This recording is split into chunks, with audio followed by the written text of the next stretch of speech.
सभी धर्म प्रेमी हमारे जो लोग हैं, जो जूम के माध्यम से हमारे साथ जुड़े हुए हैं, उनका भी स्वागत है।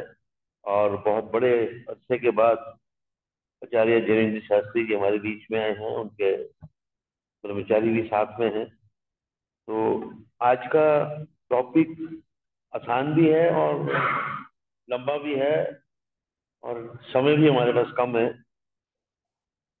पाप, पुण्य, धर्म, अधर्म और कर्तव्य बोध के प्रति समाज कैसे हो, कैसे किस प्रकार से रहना है, क्या करना है, क्या नहीं करना। तो ये एक अच्छी डिबेट आज रहेगी। तो क्योंकि समय आचार्य जी के पास हम कम देते हैं, 45 मिनट में बहुत बड़ी बात करनी है, तो इसलिए ज्यादा अधिक ना बोलता हुआ मैं उनसे कहूंगा कि अगले 45-50 मिनट तक इस विषय पे रहेंगे।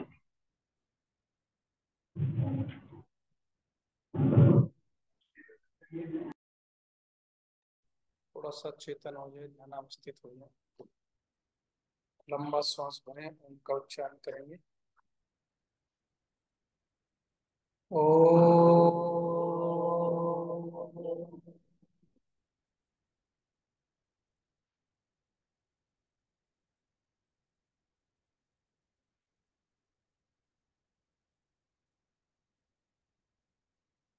एक बार फिर से। ओ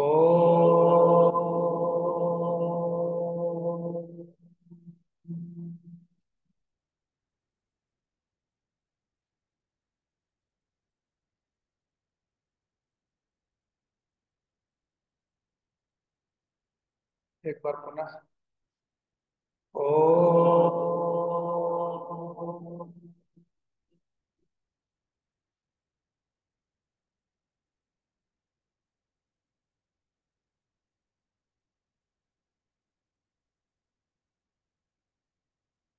अग्न आया ही पीतये गृणानो अभ्यदातये विहोता सत्शिव ऋषि।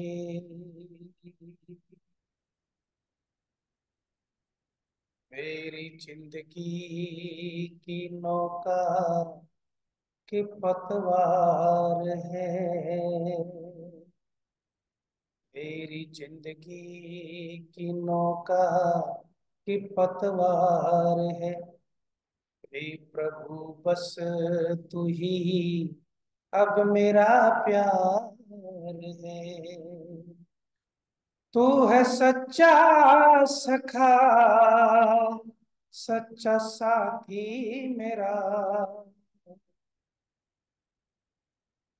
जयेंद्र की जिंदगी तेरा उपहार है, ये मेरी जिंदगी तेरा उपहार है।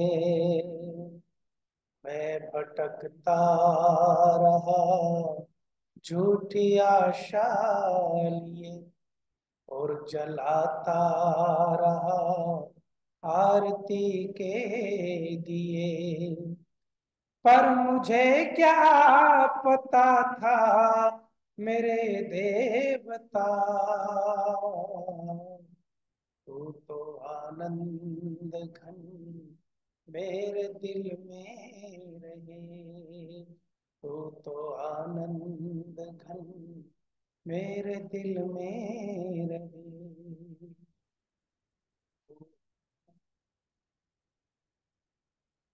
शांति शांति शांति।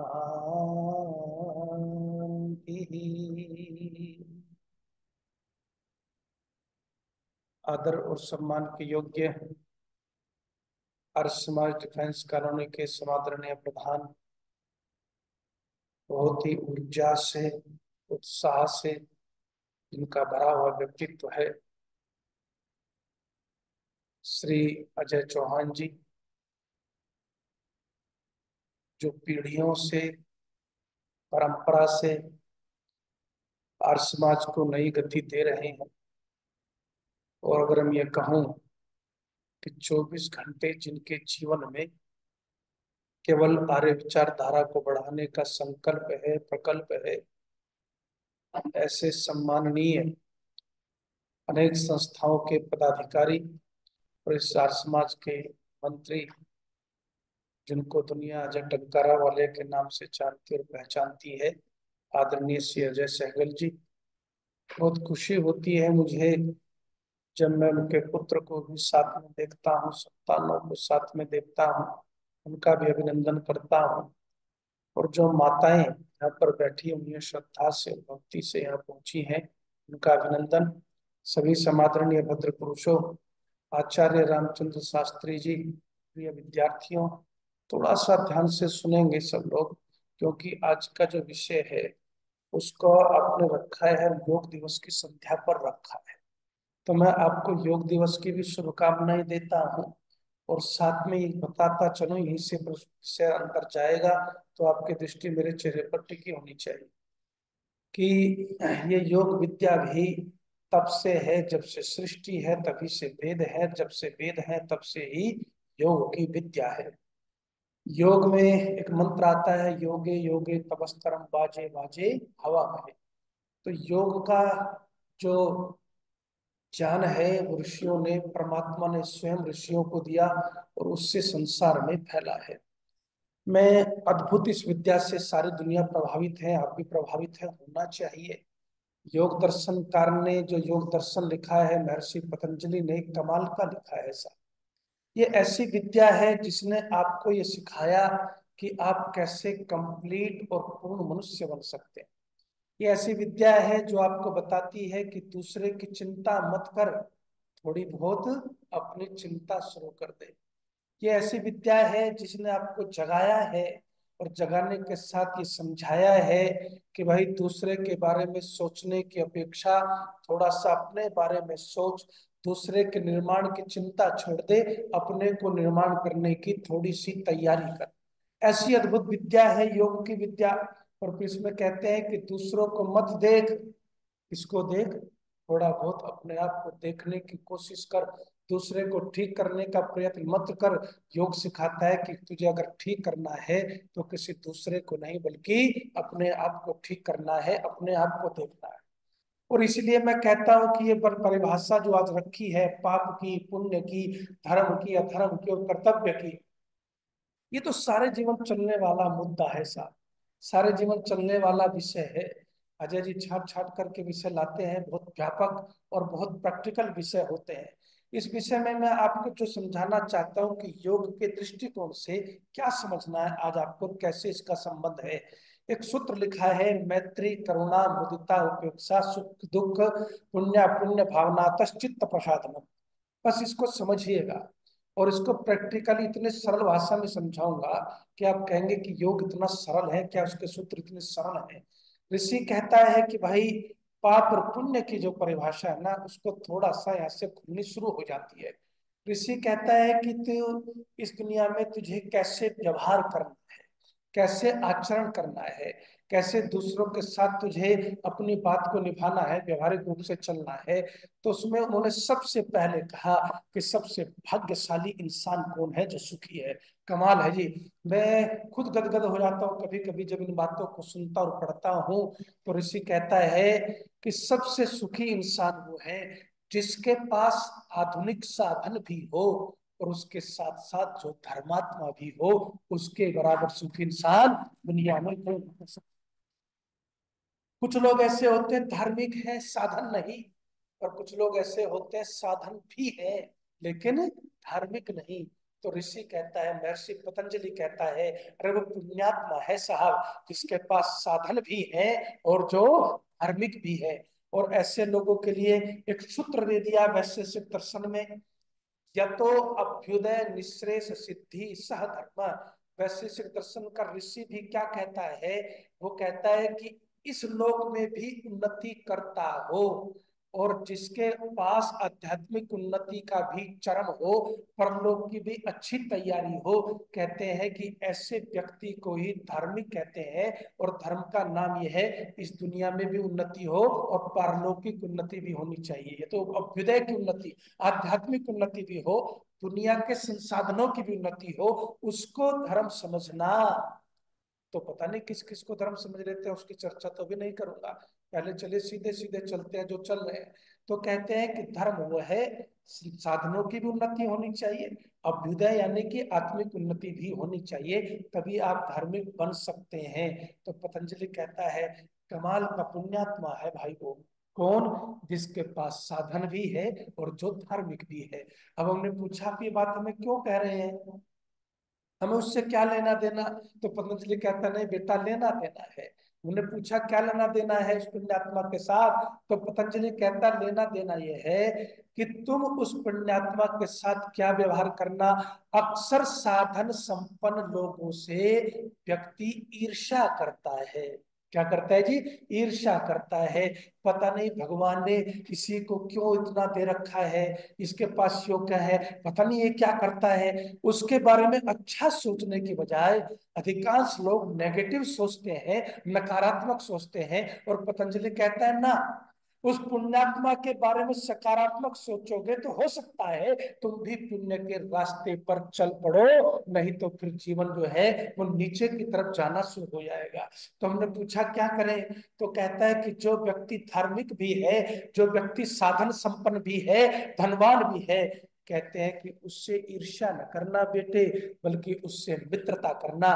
मित्रता करेगा तो तेरा जीवन भी सुख से भर जाएगा। ये कमाल का सूत्र आज योग दर्शन में दिया है। फिर कहते हैं कि एक आदमी ऐसा है जिसके पास धर्म तो है लेकिन साधन नहीं है, दुखी रहता है। बिना साधनों के भी आदमी सामान्य जीवन में दुख से ही गुजरता है, जो जीवन पीड़ा से गुजरता है। तो कहते हैं कि कई लोग मैं देखता हूं कि जो व्यक्ति पीड़ा में है, जो दर्द में है, उससे कई बार घृणा अपना लेते हैं। तो पतंजलि कहता है ना बेटा, उससे घृणा मत करना। घृणा करोगे तो तुम जो अपने आप को बनाना चाहते हो, जो तुम अपने आप को कंप्लीट आदमी बनाना चाहते हो ना, उसमें बाधा खड़ी हो जाएगी, उसमें बाधा उत्पन्न हो जाएगी। तुम्हें क्या करना है? तुम्हें करुणा करनी है, तुम्हें दया करनी है। और इसलिए मैं कहता हूँ ऋषि दयानंद के जीवन में क्या है सबसे प्रमुख भाव? दया का है साहब। इसलिए उन्होंने कहा कि मैं जब दुखी इंसान को देखता हूँ, अपने देश के दुखी और पीड़ित लोगों को देखता हूं, तो फिर मेरा मन समाधि में भी नहीं लगता। मेरा मन समाधि को छोड़ करके मैं दुनिया में इसलिए आया, मैं चाहता तो मोक्ष प्राप्त करता, चाहता तो मुझे समाधि सिद्ध हो गई थी, उसी में रमता रहता, उसी आनंद में। उसको आनंद को छोड़ना आसान नहीं है, लेकिन दुनिया के दर्द को छोड़ करके, दर्द को देख करके मुझे समाधि अभिष्ट नहीं लगी। दुनिया के दुख को दूर करने के लिए मैं यहाँ पर आया हूँ, और वो छूट करके नीचे आए से आप समझ सकते। ये कोई साधारण चीज नहीं है। इसको थोड़ा सा आगे और खोलूंगा मैं आपको, चलता हूँ। तो उसमें कहते हैं कि आपको उस पर दया करनी है। और फिर कहते हैं कि फिर आ जाता है जो पाप पुण्य वाली बात है ना, कि एक आदमी जो है वो अपुण्य कारक है। क्या करना है? अपुण्य करता है, और एक आदमी पुण्य करता है। तो ये कहा कि पुण्य करने वाला व्यक्ति, उसके पास धन हो ना हो, मेरी बात को समझना जी जरा, है उसके पास धन हो ना हो, वैभव हो न हो, संपत्ति हो न हो, लेकिन उसके पास सम्मान होता है। और कभी कभी हम सम्मान से भी क्या करते हैं? द्वेष करने लगते हैं, जलने लगते हैं। अरे इसका तो बड़ा नाम हो रहा है, अरे इसका तो वो हो रहा है, अरे इसको तो इतना सम्मान मिल रहा है। तो पतंजलि क्या कहता है? पतंजलि कहता है सम्मान वैसे नहीं मिलता, सम्मान तो पुण्य कर्म करने से, शुभ कर्म करने से मिलता है। जो व्यक्ति अभी बस बैठे हुए थे अगल साहब कि भाई चिंता गुरुकुलों की चल रही है, चर्चा गुरुकुलों की चल रही है, कैसे करना है, कहाँ से क्या कर रहे हो। अब तीसरा एक और गुरुकुल मेरी उसमें आ गया, तो गंगा तट पर बना हुआ, तो मैंने सोचा चलो गर्मी से थोड़ा गंगा की तरफ बढ़ा जाए। तो वहां पर स्वामी जी ने बना बनाया गुरुकुल दे दिया, 10-12 बीघे में बना हुआ है, करोड़ रुपए बिल्डिंग में लगे हुए हैं। और भगवान की ऐसी कृपा रही जैसे ही मेरा नाम उसमें उन्होंने डाला तो वहाँ एक विद्यार्थी था, विद्यार्थी टीचर सब पहुंच गए, वहां अध्यापक सब काम शुरू हो गया। तो आप लोगों के सहयोग से होता है। तो मैं आपको सिर्फ ये कहता हूँ कि पतंजलि क्या कहते हैं कि जो व्यक्ति पुण्य कर्म करता है, शुभ कर्म करता है, वह व्यक्ति सम्मान जरूर प्राप्त करता है। और सम्मान प्राप्त करने वाले के सम्मान से द्वेष नहीं करना, क्या करना है, बल्कि उसको देख करके खुश होना है। जो दूसरे के सम्मान को देख करके खुश हो जाए ना, उससे बढ़िया आदमी आपको धरती पर बोलो ढूंढने से नहीं मिलेगा, सब खोजने से नहीं मिलेगा। ये कमाल होता है। अक्सर क्या होता है कि जब हम दूसरे को सम्मानित होते देखते हैं तो हमारा चेहरा खिलने की बजाय, अरे बोल दिया करो एक आध बार तो उतर जाता है कई बार। ये सबसे गड़बड़ बात है। तो कहते हैं सम्मान तो उसको मिल रहा है पुण्य कर्मों की वजह से, शुभ कर्मों की वजह से। और फिर कहते हैं कि एक वो भी होता है जिसको पाप में समझा दी गई है। आप पाप कर्म करने वाले के साथ क्या करना, कहना भी अक्सर पाप कर्म करने वाले का अति विरोध जब हम करते हैं तो हम झगड़े में पड़ जाते हैं। तो पतंजलि कहता है झगड़ना नहीं, समझाने की कोशिश करो, समझे तो ठीक, ना समझे तो उसका भाग्य। लेकिन झगड़े में नहीं पड़ना, उसकी उपेक्षा करके जीवन में आगे की तरफ चलना है। जब जीवन में आगे की तरफ निकलेंगे, उपेक्षा करके निकलेंगे, तो फिर आपको ये सूत्र समझ में आने शुरू हो जाएंगे। अब जो बात मैं आपको कहना चाहता हूँ उस बात को थोड़ा सा और गहराई से समझिए। महर्षि दयानंद सरस्वती से प्रश्न पूछा, शब्द आपका पढ़िएगा इसको। अच्छा, भारत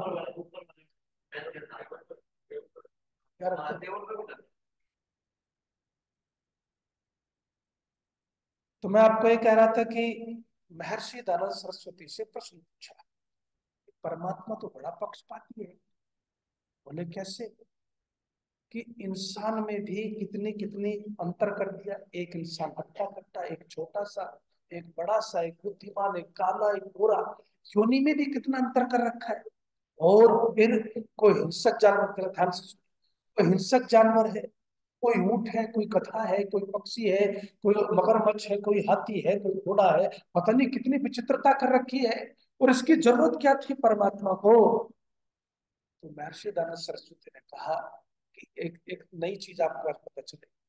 महर्षि दयानंद सरस्वती ने कहा कि परमात्मा सृष्टि इसीलिए करता है कि वो कर्मों को करने की आजादी देता है और किए हुए कर्मों को भोगने के लिए भी जन्म देता है। अब वो कहता है कि चलो ये बात तो ठीक है, तो फिर ये इतनी विचित्रता क्यों हुई। तो उस समय महर्षि कहते हैं कि भाई कर्म वैचित्र्यात् सृष्टि वैचित्रम, ये सांख्य दर्शन का सूत्र है कि कर्मों की क्योंकि बहुत विचित्रता है। यहाँ सब बैठे हैं, सबकी सोच अलग है, काम करने का ढंग अलग है, सबके जीवन में अच्छे बुरे कर्म करते हैं।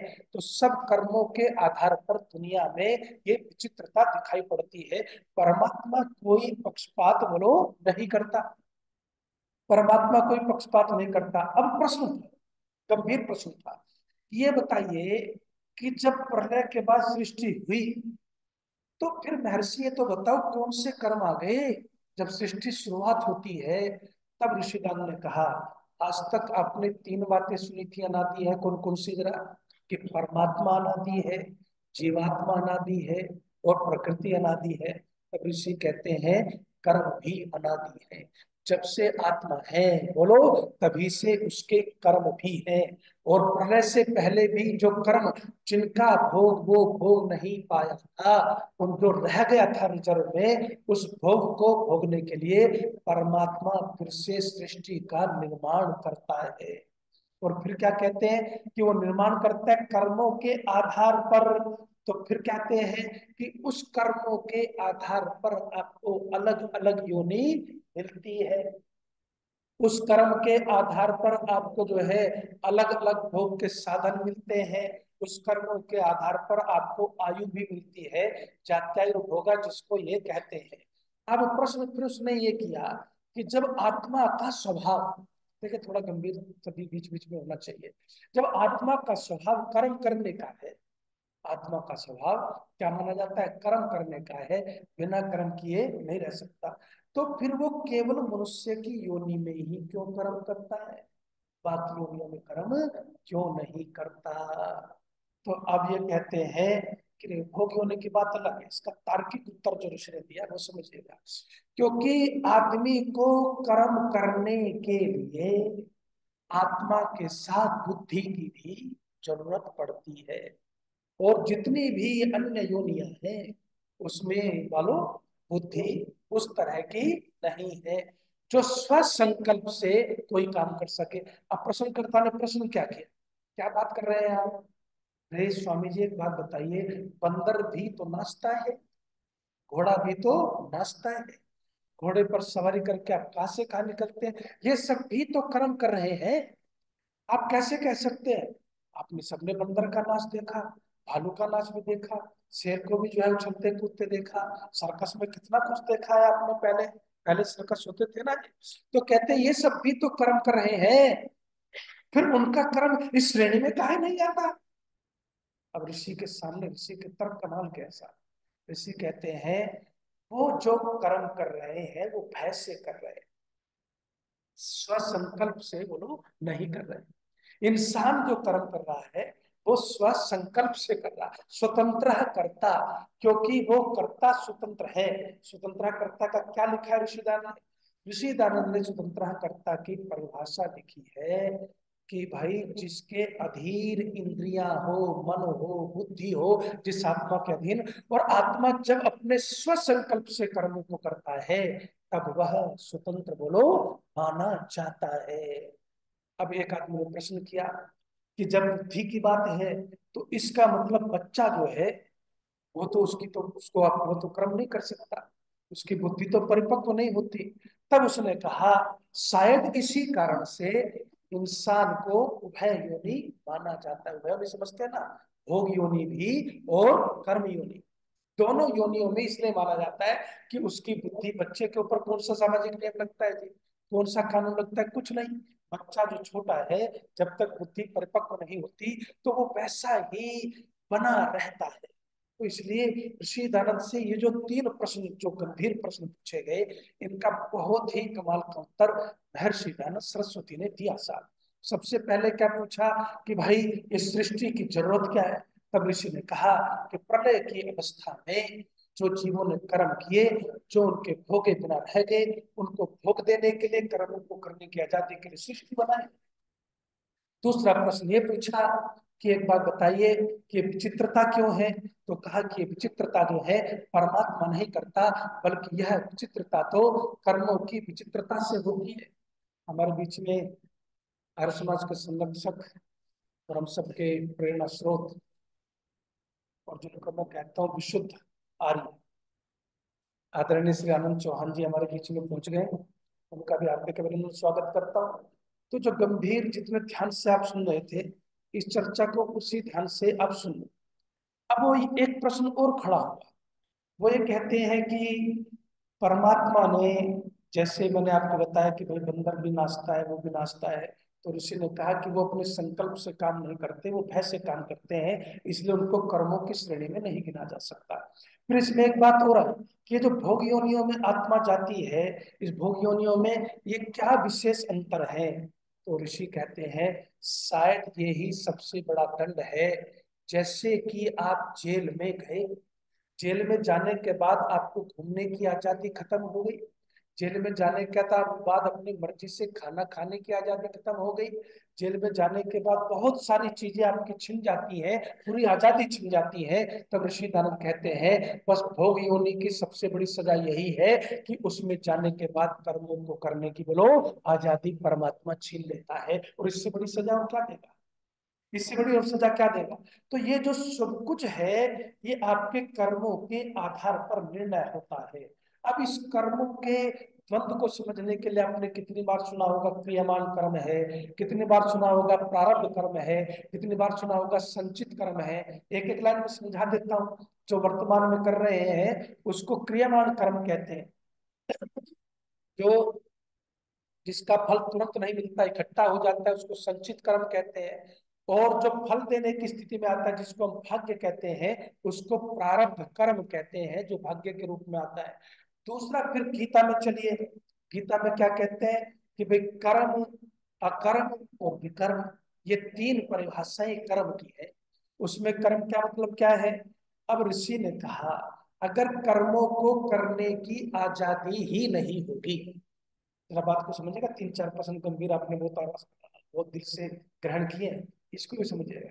कर्मों को करने की आजादी ही नहीं होगी तो जो वेद कहता है कि सत्यम वद, जो उपनिषद कहती है धर्मम चर, और जो वेद कहता है कृषिविद कृषस्व, तो सत्य बोल, तू धर्म का आचरण कर, तू खेती कर, तू जुआ मत खेल, तू व्यभिचार मत कर, तू ब्रह्मचर्य का पालन कर, तू जितेंद्रिय बन, तू आर्य बन, वो फिर कैसे संभव होगा?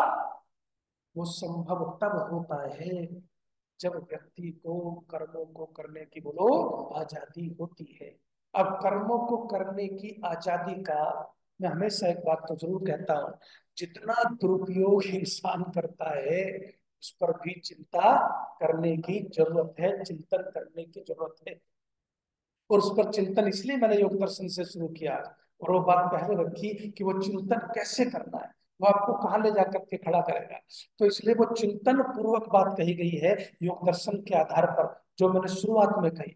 तो इसलिए मैं कहता हूँ कि इंसान बहुत दुरुपयोग करता है, लेकिन वो दुरुपयोग नहीं करना, बल्कि कर्म का मतलब होता है कि शास्त्र में विहित जो कर्म है उनको करना। अगर ऋषि दान की परिभाषा देखिए धर्म की, लक्षणों को छोड़ दीजिए कि दर्शनों को, लक्षणों को, 10 लक्षणों को वो छोड़िए अभी। अब ऋषि के वाक्य को सुनिए। ऋषि धर्म क्या कहते हैं? जहां पक्षपात न हो, क्या हो बोलो, पक्षपात न हो, जहां न्याय हो, जहां सत्य भाषण हो, जहां सर्वहित हो, ये हो ऋषि के वाक्य है। मैं भी क्या चाहता हूं कि आप लोग पढ़ लें। देखिए आजकल मेरे अपने व्याख्यानों का एक ही उद्देश्य रह गया। अब मेरा उद्देश्य ये है कि मैं ज्यादा से ज्यादा लोगों को आर्य बनाऊं, ज्यादा से ज्यादा लोगों को आर्य समाजी बनाऊं, क्योंकि कोई भी वक्ता आर्य समाज का, और इसलिए मेरे बड़े संघर्ष भी चल रहे हैं, इस समय आर्य समाज की बात नहीं कर रहा, वो आर्य समाजी बनाने की बात नहीं कर रहा। वो कभी दर्शनों को लेकर कुछ खुली खुली फूली फूली बातें करेगा, कभी इधर की करेगा, कभी उधर की करेगा, लेकिन जिस उद्देश्य के लिए आर्य समाज की स्थापना हुई उस उद्देश्य पर अगर मैं नहीं आया तो फिर मेरा प्रचार करना भी व्यर्थ और आपका सुनना भी व्यर्थ है, मैं ये मानता हूँ। उस उद्देश्य के प्रति जागरूक करने का एक उद्देश्य होना चाहिए, और इसलिए मैं ऋषि की कहा आपको कुछ खोजने की जरूरत नहीं, कुछ ढूंढने की जरूरत नहीं।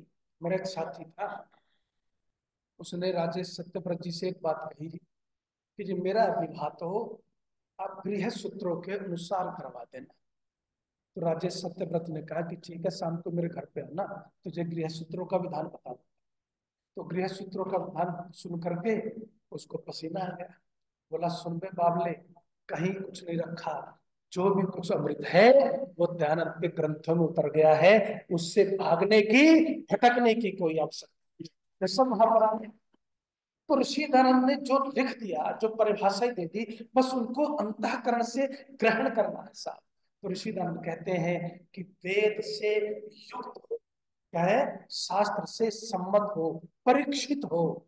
हम परीक्षा क्या करते हैं? आजकल कौन व्यक्ति है जो धर्म की परीक्षा करता है साहब? कौन व्यक्ति है जो सत्य असत्य की परीक्षा करता है? ऋषि धर्म कहे कि वेद के विरुद्ध बात नहीं होनी चाहिए, नहीं तो धार्मिक नहीं हो सकती वो बात। ऋषि धर्म कहते हैं वो बात का परीक्षण होना चाहिए। परीक्षण करोगे, परीक्षण के लिए 5 चीजें बता दी, वो नहीं बताऊंगा इस समय, तो वो आपको खुद देखना है। तो उन सब चीजों पे, कसौटियों पे कस करके जो बात निकल करके आती हो, ऋषि धर्म कहते हैं उसको धर्म मानना, उसको धर्म मानना। क्या क्या, जरा चलिए आनंद, आपको बहुत आनंद में लेके चलता हूँ सर। ऋषि धर्म क्या कहते हैं? जहाँ पक्षपात न हो, एक एक शब्द को खोलेंगे। पाप और पुण्य, धर्म धर्म, शुभ अशुभ कर्म एक ही चीज है। तीनों बातें 6 पॉइंट एक ही पॉइंट पर खड़े हैं। पाप पुण्य, धर्म धर्म और शुभ और अशुभ कर्म, ये सब एक ही बात को कहते हैं, एक ही बात को कहते हैं। तो इसलिए इस बात को समझिएगा तो सब बातें आपको समझ में आती चली जाएगी। ऋषिदान ने कहा जाए पक्षपात न, अपनों की सहायता करना कभी गलत नहीं, लेकिन अपनों के चक्कर में सत्य की हत्या करना और पक्षपात करना गलत हो जाता है साहब। ऋषि दयानंद ने यह कहा कि आप अपनों के चक्कर में सत्य को नहीं छोड़ सकते, और आप अपनों के चक्कर में, अपने कुल के, अपनी जाति के, अपनी पार्टी के, अपनों के चक्कर में आप धार्मिक नहीं हो सकते। और तभी अर्जुन को भी कृष्ण क्या समझा रहे, यही चीज तो समझा रहे हैं। ये समझा रहे हैं कि तू अपनों के चक्कर में जो अधर्म के साथ खड़े हैं, जो असत्य के साथ खड़े हैं, जो गलत के साथ खड़े हैं, तू कहता है कि मैं युद्ध नहीं लड़ूंगा। क्यों नहीं लड़ेगा भाई युद्ध? इसलिए क्योंकि वो मेरे अपने हैं, तेरे अपने का सवाल नहीं।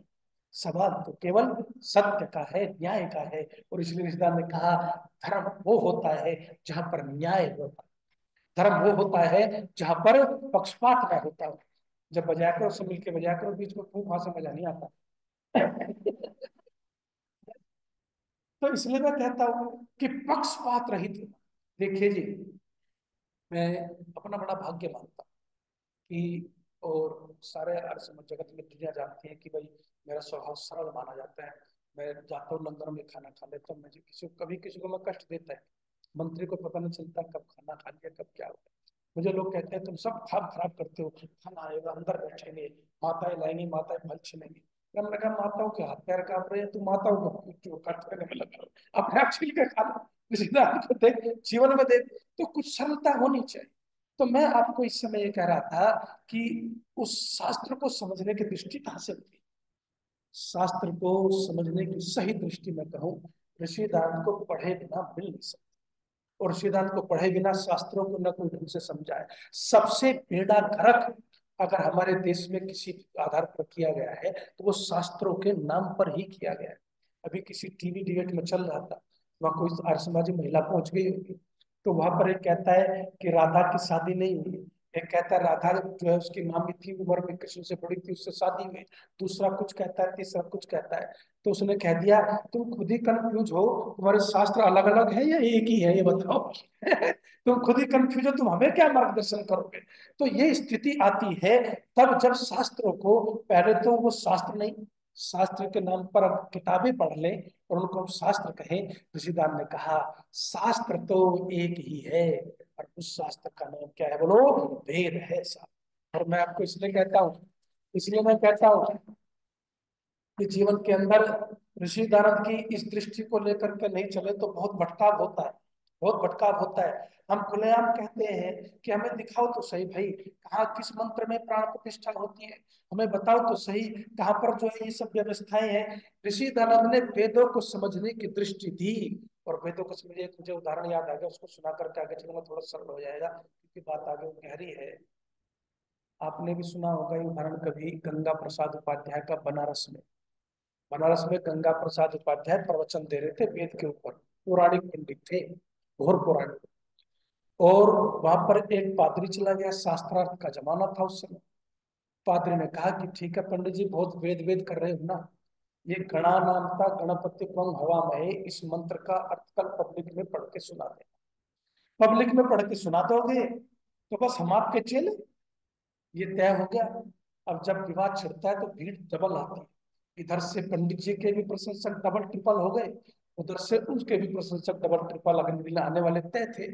अब पंडित जी को नींद ना आए सगर साहब, रात को जो है सोए तो सोए नहीं, आंख लगती नहीं। और लगती नहीं क्यों? चिंता कि अगले दिन जो सायं का भाष्य उठाए तो अश्लील भाष्य, महिधर का उठाए तो अश्लील भाष्य, उबट का भाष्य उठाए तो अश्लील भाष्य। रात के 10 बजे ठंड के मौसम में आर्य समाज की याद आ गई, दयानंद की याद आ गई। अरे इस बनारस में एक आर्य समाज भी तो है, इस बनारस में एक आर्य समाज भी तो है। तो रात के 10 बजे जो है संदेशा भिजवाया प्रधान के पास। प्रधान ने कहा जी ऐसा कर लो, सुबह दे देंगे। बोला नहीं अभी चाहिए। प्रधान ने कहा तो अभी नहीं। रात को उठ करके गया, आर्य समाज की लाइब्रेरी खोली, उसमें श्री सिद्धांत का भाष्य निकाला, जाकर के पंडित गंगा प्रसाद उपाध्याय को दे दिया। और जब उपाध्याय को दे दिया तो उपाध्याय ने उसको पढ़ा, अपने सिरहाने रख करके निश्चिंत होकर के चादर तान के सो गया। चादर तान के सो गया साहब। और जब चादर तान के सो गया, सुबह आ गया, भीड़ अपार, अपार भीड़। उस भीड़ में वो भाष्य पढ़ा। तो पादरी कहता, पादरी भी सब पढ़ा लिखा था ना, पादरी कहता है तो आर्य समाजियों का भाष्य है, इसको पढ़ रहे हो आप, अपने वाला पढ़ो ना जो तुम्हारे पास है। तो उस दिन गंगा प्रसाद उपाध्याय ने जो बात कही वो भी कमाल की थी, लेकिन सुन पे भी धर्मी। हम और आर्य समाजी एक ही है, कैची की तरह से है, जो वेद रूपी किल्ली से जुड़े हुए हैं। जब कोई नहीं मिलता तो आपस में खचर पचर कर लेते हैं, और जब कोई तेरे जैसा फंसता है ना तो काट के फेंक देते हैं, हम चाहे हंस के। तो ऋषि नारद को छू लोगे तो बुद्धिमान बन जाओ। ऋषिदान को छू लोगे तो धार्मिक बन जाओगे, ऋषिदान को छू लोगे तो शास्त्र को समझने वाले बन जाओगे। सारा बेड़ा गर्क तो वेद के नाम पे हुआ कि नहीं हुआ? सब जो है हमें अगर धकेला गया गर्क में तो वेदों से ही दिखाया गया कि वेदों में ये लिखा है, वेदों में वो लिखा है। अरे महात्मा बुद्ध के सामने क्या समस्या खड़ी हुई? ये समस्या खड़ी हुई, किसी ने पूछा कि किसने कहा? शास्त्रों ने कहा। किसने कहा? पंडित ने कहा। पंडित कहाँ से कहा? शास्त्रों ने कहा। किसने कहा? वेद में लिखा है। तो उसने कहा मैं ऐसे वेदों को नहीं मानता। लेकिन दयानंद ने क्या कहा? नहीं, मैं पहले वेदों को पढ़ूंगा। ऋषिदान में आज एक बात तो लग रहा है तो समझा देता हूँ। मैं कहता हूं कि आप सबसे कुशल चिकित्सक कौन होता है? जो बीमारी को पहचान लेता है। ऋषि दानव ने इस बीमारी को पहचान लिया कि इस देश में जो भी काम हो रहा है वो वेद के नाम पर हो रहा है। महिलाओं को नहीं पढ़ाना कहाँ लिखा है? वेद में लिखा है। यज्ञ नहीं करना महिलाओं को कहाँ लिखा है? वेद में लिखा है।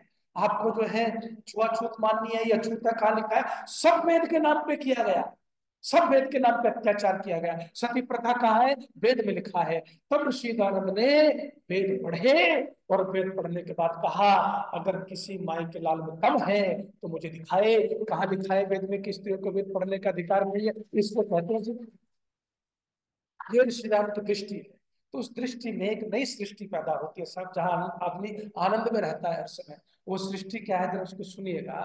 कि जब महाभारत में एक प्रकरण आता है माता, स्वर्गारोहण का प्रकरण होता है। स्वर्गारोहण के प्रकरण में आप सब ने सुना है, वो गल गया, वो गल गया, वो गल गया। गल गया कुछ नहीं, गलना तो सबको ही है। वहां पर पतित शब्द है, पतन का पतन शब्द है।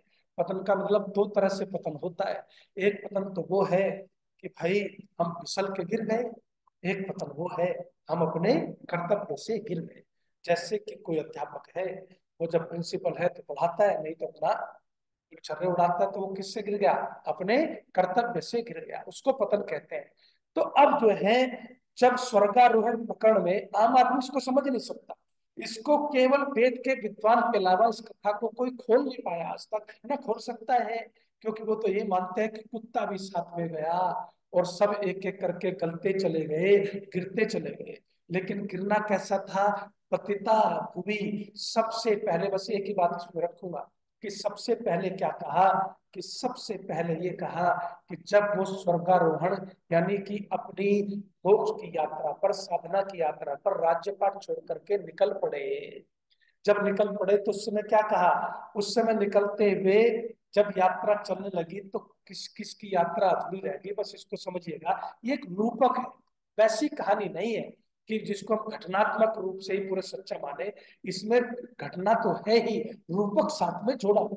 उस रूपक को भी पकड़ना, उस रूपक को भी समझना बेहद आवश्यक है साहब। तो रूपक कैसे हुआ? वो रूपक कैसे होता है? सबसे पहले आ गया नंबर द्रौपदी का।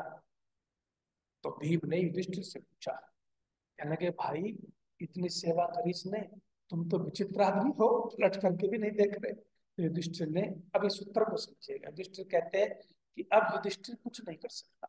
अब तो जिसने जो किया है लो उसको वो भुगतना पड़ेगा। जिसने जो किया है उसको वो भुगतना पड़ेगा। युधिष्ठिर के हाथ में कुछ नहीं है। अब तो जैसी करनी वैसी भरनी है। अब मेरे हाथ में कुछ नहीं। बोले फिर यही बता दो ये क्यों गिरी? अब उत्तर सुनिएगा। युधिष्ठिर कहते हैं इसके अंदर एक पाप कर्म था वो भयंकर। बोले कौन सा पाप कर्म था? युधिष्ठिर कहते हैं ये पक्षपाती थी। तो पूछा कि पक्षपाती कैसे थी? तो तब जो है उस कथा का अंश वहां पर उद्धृत किया गया है महाभारत में। अच्छा एक बात बताओ, अगर द्रौपदी माता फिसल के गिरती तो जिस भीम ने उसके कहने से छाती फाड़ के खून पी लिया, उसको कंधे पर उठाना कौन सा मुश्किल काम था जी? उठा करके ले जाता। लेकिन वहां पर पतन का मतलब फिसल के गिरना नहीं है, बल्कि अपने पाप रूप कर्मों से गिरने का संदेश है। उस संदेश को लोगों ने पकड़ा नहीं, बस कथा कहानियों में लोगों को बहकाते रहते हैं। उस कथा का, उसका जो असली संदेश है वो समझना चाहिए। तो ऋषिदान ने पहला शब्द क्या लिखा? धर्म तब होगा जब पक्षपात ना होगा। तो उसमें सबसे पहले क्या हुआ कि पक्षपात था इसके जीवन में। कैसे था पक्षपात? कि जब विज्ञापन निकला तो उसमें ऐसी कोई बात नहीं थी कि इस जाति का होगा, वर्ण का होगा, इस कुल में पैदा होगा, उस कुल में पैदा होगा, ऐसा कुछ नहीं था। केवल ये विज्ञापन था अगले की मछली की आंख को जो नींद देगा वो जो है इसको भर के ले जाएगा। लेकिन जब कर्ण खड़ा हुआ और मछली की आग को बिंदने का नंबर आया, क्योंकि ये अर्जुन को लेकर के पहले से ही पक्षपाती थी, तो इसने जाति का प्रश्न खड़ा कर दिया। तब जब तो युधिष्ठिर कहते हैं कि जो पक्षपाती होगा उसका पतन होगा, क्योंकि वो कभी धार्मिक बोलो रह ही नहीं सकता। इसलिए ऋषिदान कहते हैं कि धार्मिक वो होता है जहां पक्षपात बोलो नहीं होता। एक शब्द और लिख दिया, न्याय होता है। परमात्मा को क्या कहते हैं? वो न्यायकारी कहते हैं। परमात्मा को न्यायकारी कहते हैं न्याय होता है तो धर्म जिंदा रहता है। छोटी सी एक दो बात कहता हूँ, हो सकता है आपने सुनी हो नहीं सुनी हो, मुझे नहीं पता। एक धर्म कांटे का रूपक आता है कि भाई धर्म कांटे पर हम गए, तो हमने पूछा है धर्म कांटा कैसे? यहाँ पर तो कभी सहगल जी ने माइक लगवाया नहीं, कभी प्रसाद खिलाया नहीं, कभी जो है सत्संग हुआ नहीं, कभी कथा हुई नहीं, कभी प्रवचन हुई नहीं, धर्म कांटा कैसे है भाई? है कुछ और कांटा लिख देता। तो धर्म कांटे वाले ने कमाल का जवाब दिया। वो क्या कहता है? क्योंकि यहाँ पक्षपात नहीं होता, और जहाँ पक्षपात नहीं होता वहीं धर्म जिंदा रहता है।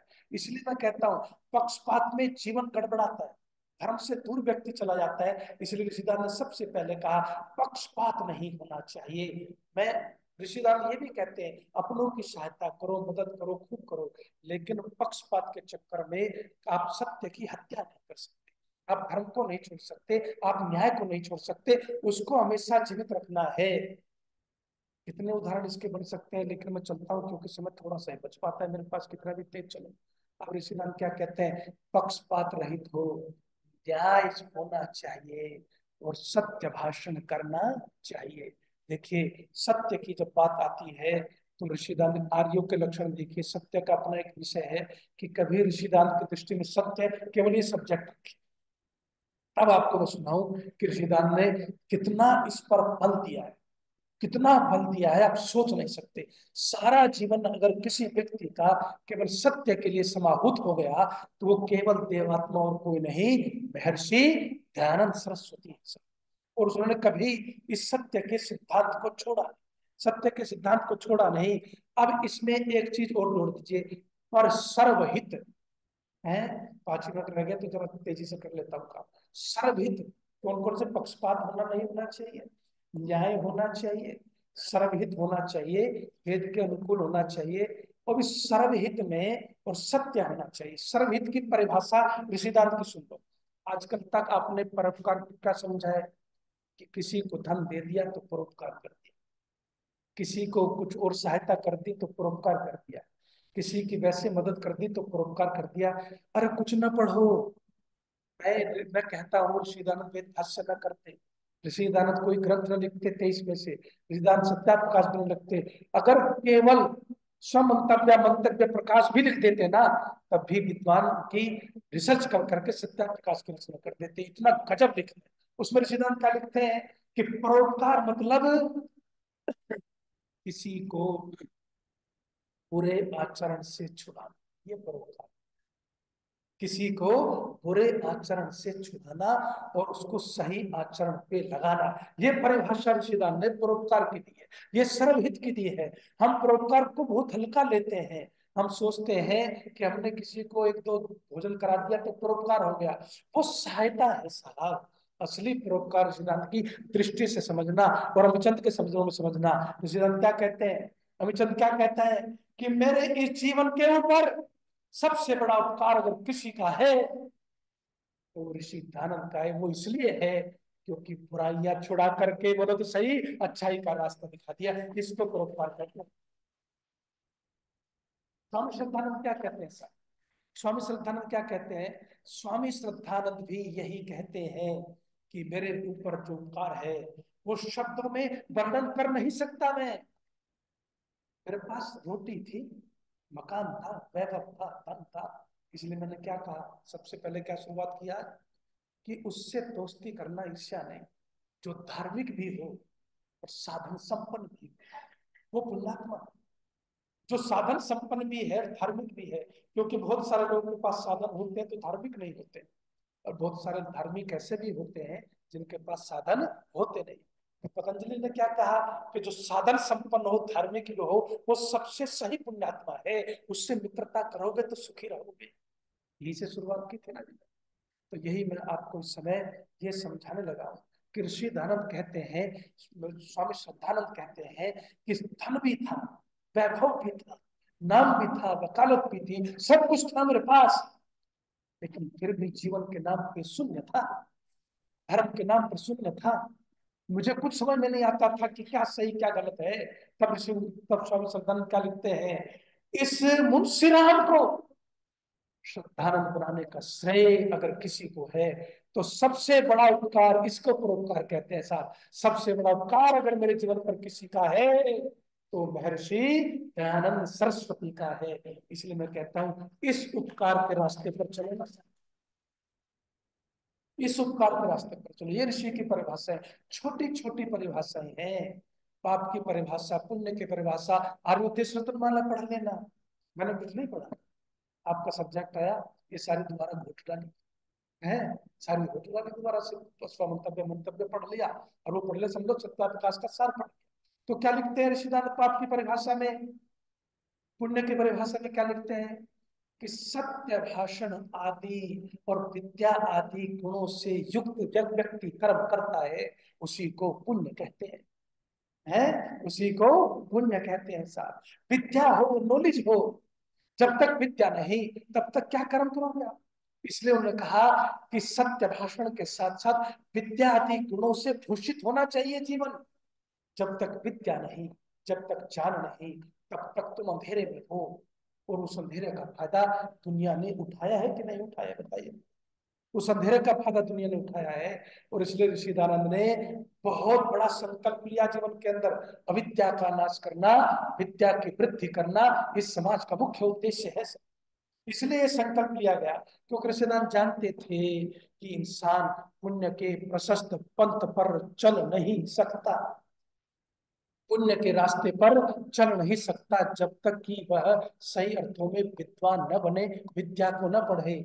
और इसने कितना कमाल लिखा है, अज्ञानी होना गलत नहीं, अज्ञानी होना गलत नहीं, अज्ञानी बने रहना गलत है। अज्ञानी होना गलत नहीं, अज्ञानी बने रहना गलत है। और मैं सबको समझाता हूँ, अपने विद्यार्थियों को, बस तुम्हारी नौकरी लग जाएगी उसका हमें कोई कुछ नहीं लेना देना, तुम अपना पेट पाल लो, दुनिया पालती है। लेकिन तुम अगर ऋषिदान के दीवाने नहीं बने, तुमने ऋषिकृत ग्रंथों का स्वाध्याय नहीं किया, तो फिर उस जीवन का, उस गुरुकुल में आने का कोई अर्थ रह नहीं जाएगा। उस पुरुषार्थ का जो हम रात दिन कर रहे हैं, कहाँ कहाँ से तीन तीन गुरुकुल चलाना, एक चलाना भारी होता है, तीन तीन गुरुकुल चला रहे हैं, कहाँ कहाँ से कैसे कैसे। और उसमें भी हमारा जैसा व्यक्ति जो मांगने की दृष्टि से बिल्कुल अयोग्य है, अयोग्य समझता हूँ मैं अपने आप को, लेकिन मुझे फिर भी कुछ भगवान की कृपा से लोगों के हाथ आ जाती है तो गाड़ी चल जाती है। और क्योंकि वो 100% लगता है, इसलिए को लोगों को लगता हुआ दिखाई पड़ता है। तो मैं आपको सिर्फ ये इस समय समझाना चाहता हूँ, ऋषिदान ने जो धर्म की, जो पुण्य की परिभाषा दी है, उसको थोड़ा सा हृदयंगम कर लीजिएगा। पक्षपात नहीं होना चाहिए, न्याय होना चाहिए, सत्य भाषण होना चाहिए, जो मन में है। देखिए ऋषिदान की परिभाषा कभी कभी बहुत कठोर भी होती है, बहुत कठोर भी होती है। उन्होंने क्या कहा एक जगह, बस वो बात कह करके विराम दूंगा।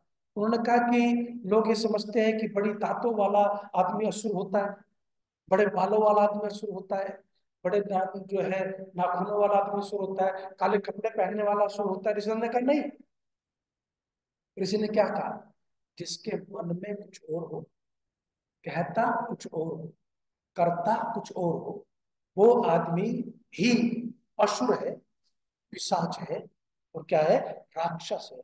यहां तक ले गए ऋषिदान। क्यों ले गए यहां तक, वो क्योंकि वो जानते हैं इंसान का पतन उसके छल से, इंसान का पतन दूसरे के करने से कभी नहीं होता। दूसरा आपको गिराना चाहेगा, आप जल्दी से गिरेंगे नहीं, दूसरे के गिराने से नहीं गिरता इंसान, ये ऋषिदान कहते हैं, अपने गिराने से गिरता है। और इसलिए ऋषि ने कहा कि भाई सत्य भाषण हो, और परीक्षा कर लो, थोड़ी बहुत बुद्धि चला लो। धर्म के नाम पर पता नहीं क्या क्या चल रहा है, धर्म में और मजहब में क्या अंतर है, रखो ना दो चार श्रृंखला, तब तो ये सब बातें को नहीं। मैं आपको बस यही इस समय कहना चाहता हूँ, समय की मर्यादा 45 के 50 मिनट होने वाले हैं। तो मैं आपको ये बात कहते हुए कि भाई आपको ये समझना है कि सत्य भाषण, और आपको पक्षपात नहीं होना, आपको न्याय करना और परीक्षा करनी सीखो।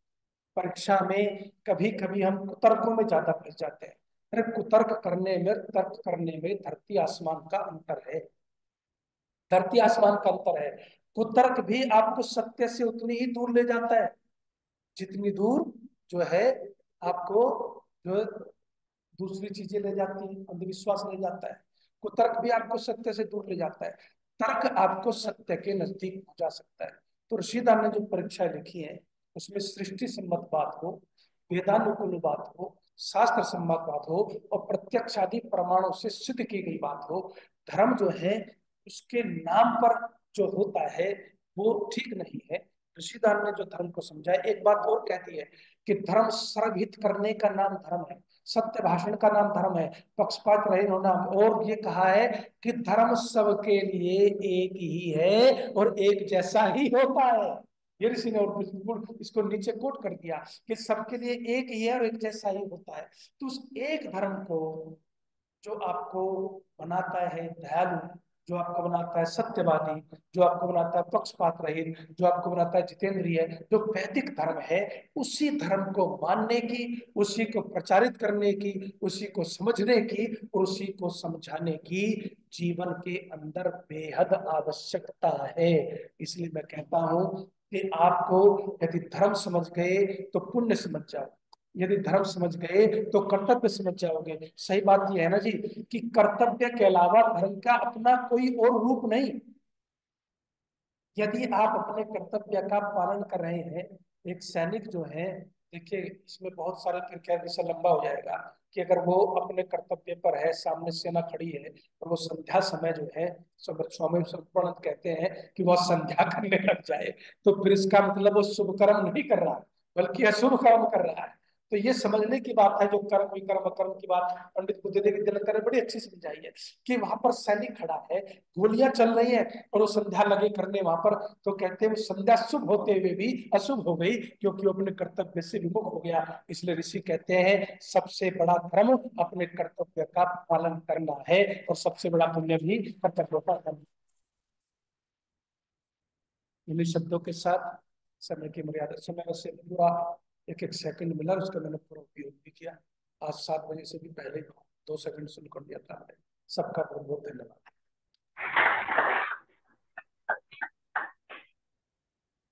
आचार्य जी का बहुत धन्यवाद।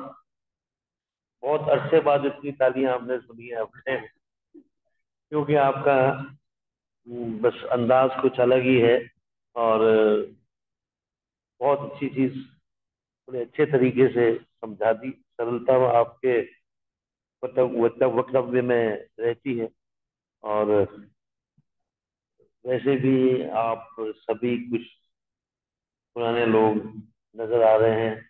आपको 32 टेम्परेचर की बहुत बहुत शुभकामनाएं। पार 32 टेम्परेचर है इस टाइम, क्योंकि जब 47 48 चल रहा था तो हमें ये था कि शायद आर्य समाज की बंद ना करनी पड़ जाएगी, क्योंकि गर्मी में आप निकले नहीं। आपसे भी कह रहा हूँ हाँ कि सभी लोग अब थोड़ा थोड़ा जो जो, हाँ, जो जो मौसम, जी जी, हाँ हाँ, ये तो पिछली दफा में थे आप, पिछले उसमें भी थे। हाँ, तो सभी का धन्यवाद है। आज किसी का मेरे ख्याल जन्म दिवस किसी का नहीं है, तो चलिए आप आइए।